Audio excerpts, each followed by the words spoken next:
He was on the cover of Forbes. He testified before Congress. Tom Brady, Larry David, and Steph Curry told the world his platform was safe. And then one morning in November 2022, $8 billion belonging to his customers simply wasn't there anymore. This is the FTX story, described by federal prosecutors as one of the biggest financial frauds in American history, and a case that is still making headlines in 2026 as Sam Bankman-Fried sits in prison fighting for a new trial. To understand how FTX collapsed, you have to understand how it was built. Sam Bankman-Fried, known everywhere as SBF, founded Alameda Research in 2017, a cryptocurrency trading firm that operated out of Berkeley, California. 2 years later, in 2019, he founded FTX, a cryptocurrency exchange that was designed from the start to funnel trading volume and liquidity through Alameda. The relationship between these two companies was the core of everything that followed. FTX grew at a pace that seemed almost impossible. By January 2022, the company was valued at $32 billion. It had over 1 million active users. It was the third largest cryptocurrency exchange in the world by trading volume. SBF was ranked the 41st richest American in the Forbes 400. Sequoia Capital published a glowing profile of him. He was invited to testify before Congress about crypto regulation. He became the face of legitimate, responsible cryptocurrency, the person the industry pointed to when it wanted to prove crypto was safe. The marketing operation behind FTX was extraordinary. The company paid hundreds of millions of dollars to attach itself to legitimacy and celebrity. FTX purchased the naming rights to the Miami Heat Arena for $135 million. Tom Brady and Gisele Bündchen became brand ambassadors and took equity stakes in the company.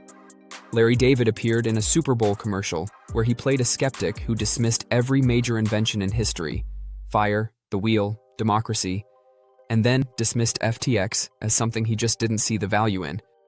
The joke was that he would be wrong about FTX the same way he was wrong about everything else. The irony of that advertisement became one of the most discussed moments in the entire case. But behind the celebrity endorsements and the $32 billion valuation, something was catastrophically wrong.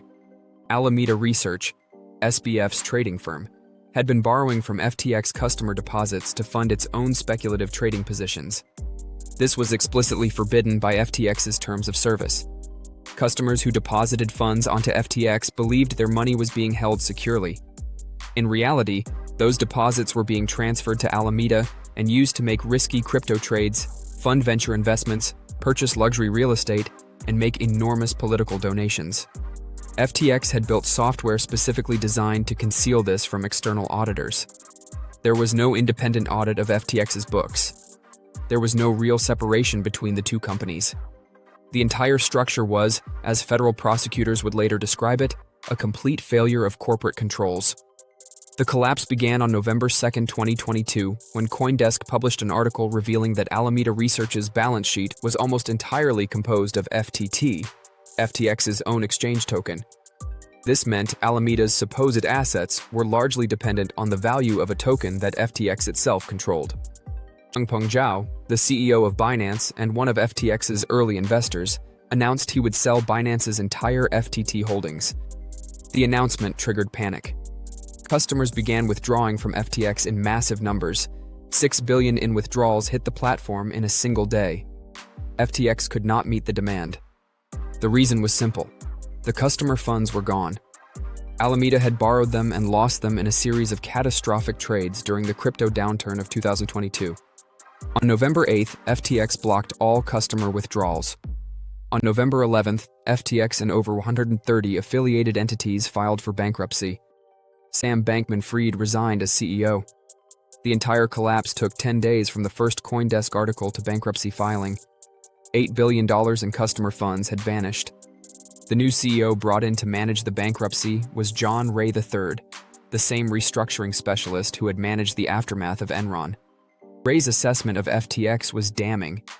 He described it as a complete absence of trustworthy financial information, the concentration of control in the hands of a small group of inexperienced and unsophisticated individuals, and the absence of basic financial and accounting controls.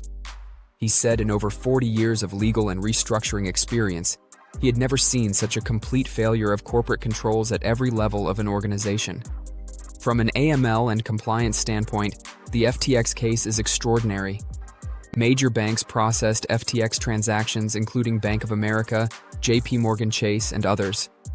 The company raised over $1.8 billion from sophisticated institutional investors, including Sequoia Capital and SoftBank, none of whom appear to have conducted adequate due diligence on the relationship between FTX and Alameda. The absence of audited financial statements, the lack of corporate governance structure, the commingling of customer funds with proprietary trading capital. Every one of these should have been a disqualifying red flag for any counterparty doing business with FTX. Sam Bankman-Fried was arrested in the Bahamas on December 12, 2022, and extradited to the United States. He was charged with 7 counts, including wire fraud, commodities fraud, securities fraud, money laundering, and campaign finance violations. His closest associates, Caroline Ellison, who was CEO of Alameda, Gary Wang, who co-founded FTX, and Nishad Singh, a senior engineer, all pleaded guilty and testified against him. In October 2023, all 3 told the jury that SBF had directed them to commit fraud. The jury deliberated for less than 5 hours before finding him guilty on all 7 counts. In March 2024, he was sentenced to 25 years in federal prison. The political angle of this case is significant. SBF was one of the largest political donors in the 2022 election cycle, donating tens of millions of dollars primarily to Democratic causes and political action committees. Much of that money, federal prosecutors alleged, came directly from misappropriated FTX customer funds. His brother Gabriel ran a nonprofit that had received $35 million in funds that prosecutors alleged were stolen from Alameda customer accounts. Both of SBF's parents, both Stanford Law School professors, were sued by FTX's new owners to recover assets SBF had transferred to them, including cash and a home valued at over $32 million. As of 2026, the story is not over. In February 2026, SBF filed a motion for a new trial, representing himself, arguing that newly discovered evidence shows FTX was solvent and that the collapse was a liquidity crisis rather than fraud. Appellate judges have been skeptical. President Trump has said he will not grant clemency. And in a development that has brought some resolution for victims, FTX's bankruptcy estate has begun repaying creditors, with many customers set to receive their claims in full plus interest, a rare outcome in a fraud case of this magnitude. The FTX collapse is the defining financial fraud of the crypto era. It demonstrated that celebrity endorsements mean nothing when there is no independent oversight. It demonstrated that sophisticated institutional investors can completely miss fraud that is hiding in plain sight. And it demonstrated that the absence of the most basic compliance infrastructure, audited accounts, segregated customer funds, independent governance, can bring down a $32 billion company in 10 days. The warning signs were all there. The commingling of customer funds, related party transactions between FTX and Alameda, the absence of audited financials, the concentration of control in one individual. If you understand those 4 red flags, you can protect yourself from the next FTX, because there will always be a next one. Subscribe to Ledger and Crime for new financial crime cases every week. Because the criminals never stop, and neither do we.